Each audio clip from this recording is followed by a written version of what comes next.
non, on m'a dit non, que comme il n'est pas chrétien, je peux rester pour aller dehors. Mon ami, ma soeur, tu as 5 avec lui, oh. Tu as 5 avec lui. Vous êtes mariés, même s'il n'est pas chrétien, que toi tu es chrétienne, par ta prière, ton mari peut se convertir. Amen. Lis-moi, Suzanne. Et ne trahissez pas la femme de votre jeunesse. Et ne trahissez pas la femme de votre jeunesse. Car renvoyer sa femme par haine, déclare l'Éternel. Dieu dit. Car, le pas encore.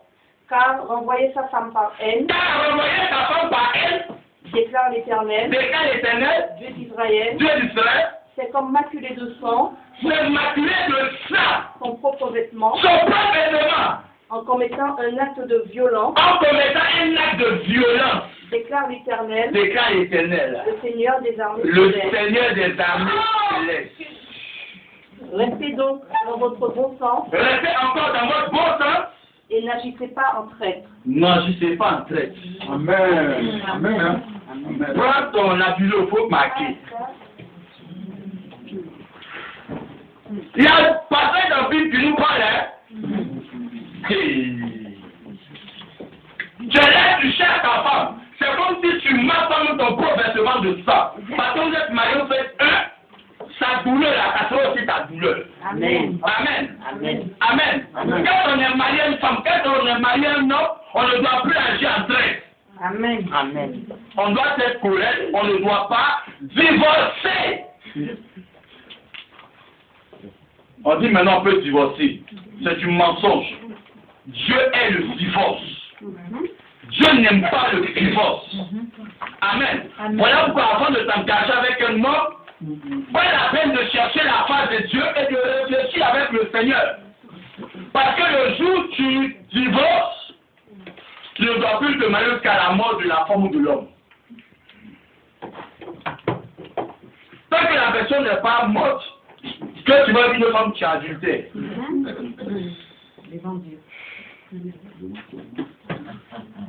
Amen. Amen. L'adultère est un péché que Dieu condamne. Et ça conduit toujours à la mort. Alléluia. Qu'est-ce que ta femme, qu'est-ce que ton mari a fait que tu ne peux pas pardonner? Quel est le péché que toi tu as commis et puis Christ t'a pardonné? Amen. Alléluia. Amen. Alléluia. Amen. Ne t'es pas préparé. Mais si tu sais préparer, apprends. Apprends ta femme pour qu'elle prépare. Ne t'es pas recevoir. Mais si toi tu vas le recevoir, éduque ta femme. Donc, remarquez que la majorité des divorces sont sur des bases insignifiantes qu'on peut réduire à l'amiable. Amen. Amen. Non, dis non que je n'aime plus, je suis fatigué. Ah bon, hein? Dis à ton frère, ah bon, hein? Ah bon, hein? J'ai suivi une émission où le monsieur dit qu'il n'aime plus sa femme. Elle dit ok. Comme on a eu des enfants, moi je m'en vais, mais enfant là, je ne suis pas venu dans ta maison avec enfant. Je suis pas ton enfant. Amen. Mais c'est pas ça l'amour de Dieu. On ne se marie pas pour être heureux, on se marie pour rendre heureux. Donc quand il y a des défauts dans le foyer, on couvre ces défauts-là par la prière. Et on cherche une solution pour évoluer avec Dieu. Amen. Alléluia. Amen. Alléluia. Quand vous lisez la Bible, Jacob avait toutes les raisons de laisser Rachel. Parce qu'elle n'avait pas. Abraham avait toutes les raisons de laisser Sarah. Parce qu'elle n'avait pas d'enfant. Alléluia. Elkanah avait toutes les raisons de laisser Anne. Parce qu'elle n'enfantait pas. Mais quand tu crois à Dieu, quand tu crois en l'Éternel Dieu des armées, il te donnera d'avoir ce que tu veux. Amen. Alléluia. Amen. Il te faut être persévérant dans l'amour que tu as en l'égard de ton frère. Amen. Ce n'est pas en chassant la personne que tu seras heureux. Ce n'est pas en chassant la personne que tu seras heureux.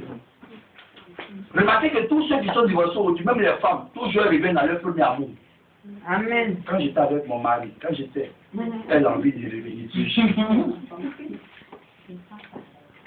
Amen. Amen. Alléluia. Amen. Nous, nos parents, là, quand ils prennent nos mamans très jeunes, c'est quand ils ont 60 ans maintenant, ils veulent devenir jeunes.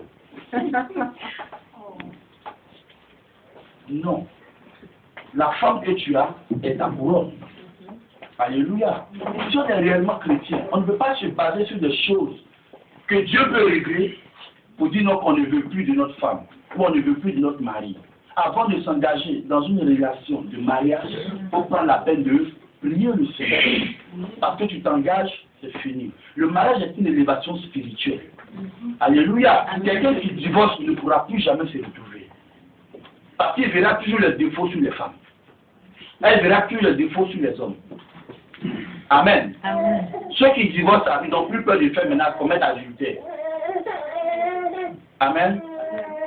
Mais je brise cet esprit dans votre nom. Non, je veux que vous soyez des femmes et des hommes avec un mari et une femme. Amen. Je sais que Dieu est capable. Amen. Quand tu as la crainte de Dieu, beaucoup de choses se construisent dans ta vie. Amen. Alléluia. Aujourd'hui, les chrétiens divorcent. On ne dit pas la vie. Dieu pardonne. Aller au tribunal à Dieu, il paraît que tous les dossiers de divorce, c'est des chrétiens seulement.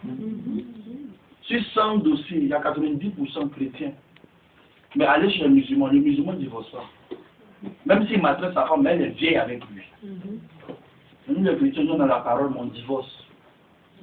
On cherche jolie femme. On cherche joli homme qui a diamant sur son front. Toi-même, si tu as vu quelqu'un qui a diamant sur son front, tu mets dans ta maison. Tu vas voir ça en génie. Alléluia. Amen. Alléluia. Amen. Que toutes nos sœurs qui ne sont pas encore mariées, que Dieu vous ouvre les portes. Et que vous ayez de véritables époux qui vont vous aider jusqu'à la fin de vos jours. Amen. Amen. Alléluia. Alléluia. Amen. On va être ensemble. Job 7, verset 13.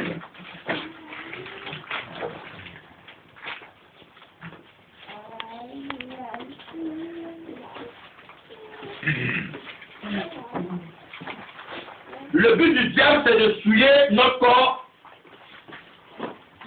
et nous éloigner de Dieu. Mais Dieu veut que nous soyons sanctifiés et purs. Prends Job 7, verset 13. Lis, Suzanne. Suzanne, Charlie. Verset 13. Job 7. Non, Josué 7, verset 13. Alors. Josué 7, verset 13. Le diable nous éloigner de notre grâce, de notre Seigneur, de notre salut. Mais Dieu veut que nous nous rapprochions de lui de par la sanctification. Lis. Je lis la parole du Seigneur. Josué 7, verset 13. Maintenant, lève-toi, Josué, convoque le peuple. Job 7, verset, Josué 7, verset 13. C'est ça? Ok, lis. Maintenant, lève-toi, Josué, convoque le peuple et purifie-le. Dis-leur, purifiez-vous pour demain. Purifiez-vous pour demain. Car voici ce que déclare l'Éternel. Car voici ce que déclare l'Éternel, le Dieu d'Israël. Le Dieu d'Israël. Vous avez au milieu de vous. Vous avez au milieu de vous. Israélites. Ceux qui m'ont voué. Ceux qui m'est voué. Ceux qui m'est voué. Vous ne pourrez pas résister à vos ennemis tant que vous n'aurez pas ôté cela du milieu de vous. Dis Amen avec moi. Amen. Vous m'avez marqué avec ton stabilo. Dieu dit, on ne peut pas résister à notre ennemi tant qu'on est dans le péché. Donc on doit se purifier. Aucun tout ce qui est en nous qui ne glorifie pas Dieu pour vaincre l'ennemi. Donc souvent tu peux combattre l'ennemi, mais il se retrouve en toi. Donc ta prière est vaine.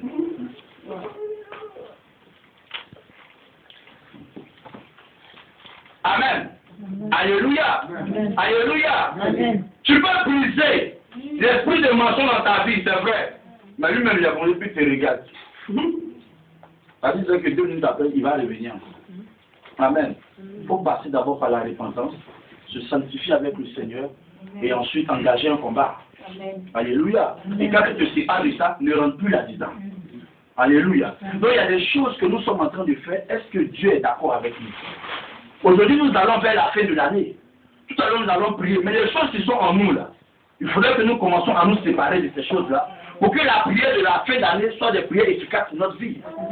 Amen. Dieu dit qu'on ne peut pas résister à l'ennemi si nous-mêmes on n'est pas purs. Si nous-mêmes on n'est pas saints. si nous-mêmes on n'est pas agréable à lui. Alléluia. Alléluia. On va lire encore. Ézéchiel 18, verset 26 à 28. Suzanne Charlie. Ézéchiel 18, verset 26 à 28.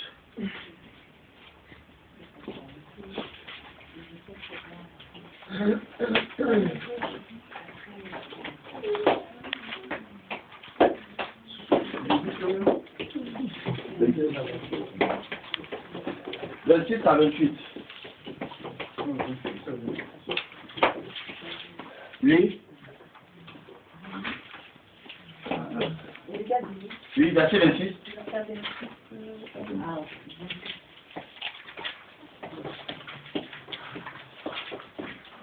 Oui. Ézéchiel 18, verset 26 à 28. Si le juste abandonne la droiture et se met à faire le mal, et s'il meurt pour cela, c'est bien à cause du mal qu'il a commis qu'il perd sa vie. Il perd la vie. Il perd la vie. Amen. Continue. Et si le méchant renonce à pratiquer le mal et agit avec droiture et selon la justice, il sauvera sa vie. S'il considère tous les péchés qu'il a commis et s'en détourne, il vivra, il ne mourra pas. Amen. Amen. Voici encore. Alléluia. Amen. Donc, le salaire du péché, c'est la mort. Mais si nous renonçons à toutes ces choses-là, la mort ne peut pas nous atteindre. Mais nous allons vivre. Amen. Alléluia. Donc, le but de Dieu pour nous, c'est la vie éternelle. Alléluia. Amen. Et la mission pour le diable, c'est de nous amener en enfer. Ne soyons pas chrétiens et puis après se retrouver en enfer. Alléluia. Amen. Chacun de nous a un casier devant le Seigneur.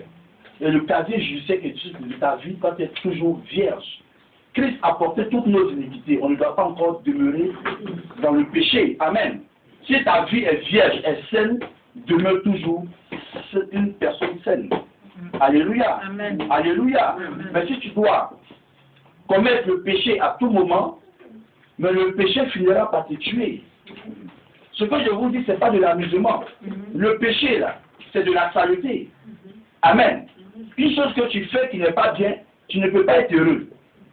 Alléluia. Amen. Alléluia. Mais quand c'est bien, tu es heureux de le faire.